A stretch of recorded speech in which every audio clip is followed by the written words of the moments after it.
Have you ever found yourself reminiscing about old friends that you haven't seen in a while? I do this sometimes. There's a particular one that I do this with. His name is... Okay, I'm not about to say his name. We'll just call him Billy. I obviously knew him when I was a lot younger. We were both about 12. Obviously, we've grown up now. You know, every once in a while I'll think about him. Like, yo, I wonder what happened to Billy. He just disappeared on everybody. The reason why I remember him so much is because he used to live with me. Now, to throw a little twist in here, Billy was known as a bad kid. So he was living with me for a while because him and his aunt got into it a couple times. So his aunt felt like she couldn't handle him. Since I used to be over his house all the time, he used to be at my house all the time, his aunt asked my grandma if he could stay with us for a while. Yeah, let's do it. Now, the twist about him is he was always known as a bad boy. He was the type of kid to get in trouble, but just like me and all the other preteens around my age, we didn't see it. We didn't see him being bad because at the end of the day, we all did what we wanted. I never really got into trouble too much. I remember one time his aunt took us to the beach, Clearwater Beach specifically, the #1 beach in America right now. There was this wooden fence. We got on the fence and we would run across the fence to see if we can make it to the other side of the fence. Stupid, I know.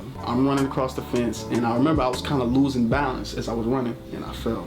Bam! Slid off the fence, hit the ground, and I just laid there. Of course, they were laughing. I almost dislocated my leg doing that. Billy eventually came up to me. He was like, yo, you alright? I was like, yeah. Now, since he's known as a bad boy, this was around the time juicy fruit, strawberry, and grape flavors were coming out. There was a lady down the street. She had a truck filled with them, and they weren't in stores yet. I don't know how she had boxes of these juicy fruits. She left her trunk door open. He was telling all of us, like, our trunk is open. We can go get them. They went over there and got him, and as he was taking it out of her trunk, she came out the door. I'm guessing she must have seen a bunch of kids huddled around her trunk. She came out screaming. He got scared and then he started like walking down the sidewalk. He kind of threw the box. She came down there, she grabbed the box, and they were just arguing. He would get into it with a lot of people, have arguments or whatever. He told me one time that his mom thought that I was a bad influence on him. So eventually he left. The last time I saw him, he was telling me how his aunt was being super nice to him and his little brothers and stuff, and his aunts been taking them out. That was literally the last time I seen him. Ever since he left, you know, I always wondered where he went because he just disappeared. Every couple years I would like look him up. I never really find much on him. So about 2 weeks ago, I looked him up again and I found him. So the first thing I see is a mugshot. He obviously looks a lot older, but he still looks the same to me as I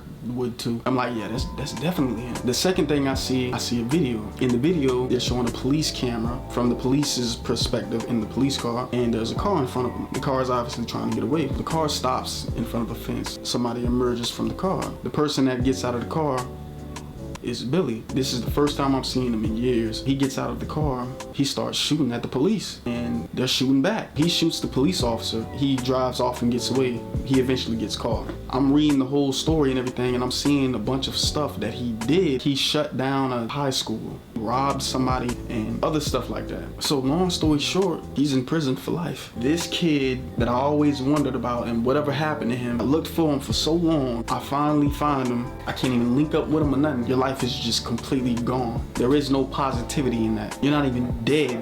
What are you gonna do now?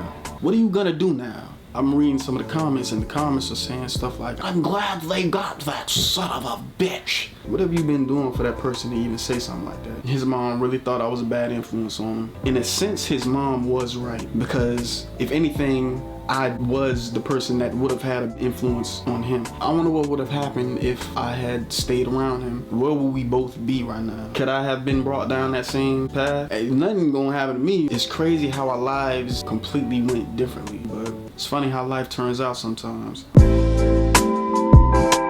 You talking about I'm the bad influence. If anything, he's the bad influence on me.